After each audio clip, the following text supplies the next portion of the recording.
आदि शंकराचार्य के प्रकाया प्रवेश का रहस्य। आदि शंकराचार्य का नाम तो आपने सुना ही होगा। योगेश्वरी मां बोलीं। वे अद्भुत योगी थे। प्रकाया प्रवेश की दुर्लभ सिद्धि उन्हें प्राप्त थी। उसका उपयोग भी किया। उनकी प्रकाया प्रवेश साधना इतिहास में अत्यंत रहस्यमय समझी जाती है।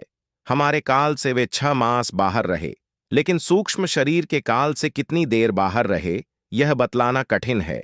मंडन मिश्र की पत्नी भारतीय ने उन्हें झंझट में डाल दिया था। शंकराचार्य ने कहा, मुझे काम शास्त्र का कोई ज्ञान नहीं है। उस शास्त्र के रहस्य से अपरिचित हूं मैं। मुझे 6 माह का समय दीजिए। उसका ज्ञान प्राप्त कर और उसका रहस्य जानकर आ जाऊंगा।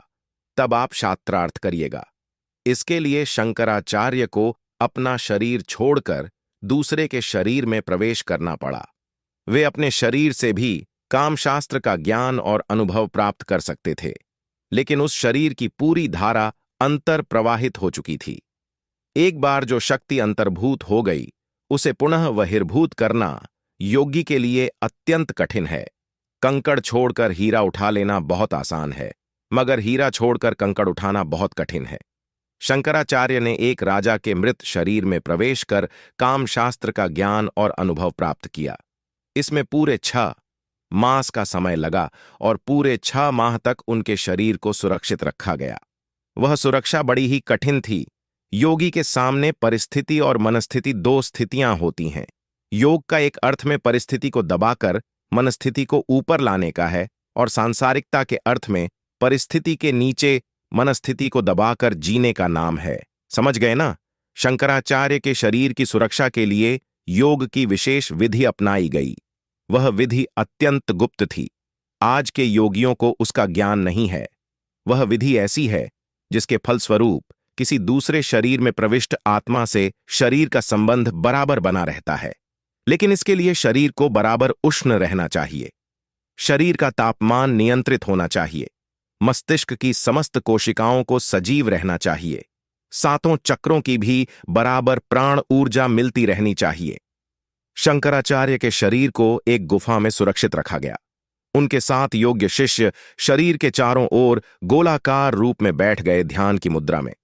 उन सबको बराबर सतर्क, चैतन्य और बराबर 6 मास तक जागते रहना था। साथ ही यह भाव भी रखना था कि हम श्वास नहीं ले रहे हैं। श्वास गुरुदेव का शरीर ले रहा है। हम नहीं जी रहे हैं। जी रहा है गुरुदेव का शरीर। 7 शिष्यों के शरीर की विद्युत धारा इन भावों के आधार पर शंकराचार्य के शरीर में दौड़ती रही। 7 शिष्यों के हाथों का स्पर्श शंकराचार्य के 7 चक्रों को प्राप्त होता रहा। स्पर्श के माध्यम से शिष्यों की प्राण ऊर्जा चक्रों को प्राप्त होती रही। शरीर के 7 चक्रों को शंकराचार्य से जो प्राण ऊर्जा मिलती थी, वह 7 शिष्य दे रहे थे। आपको मालूम होना चाहिए। योगेश्वरी मां थोड़ा रुककर आगे बोली, हम जो प्राण लेते हैं वह भीतर जाकर 7 भागों में विभक्त हो जाता है और विभक्त होकर 7 चक्रों में पहुंच जाता है। अगर प्राण विभक्त होकर चक्रों में न पहुंचे तो जीवन की धारा टूट जाएगी।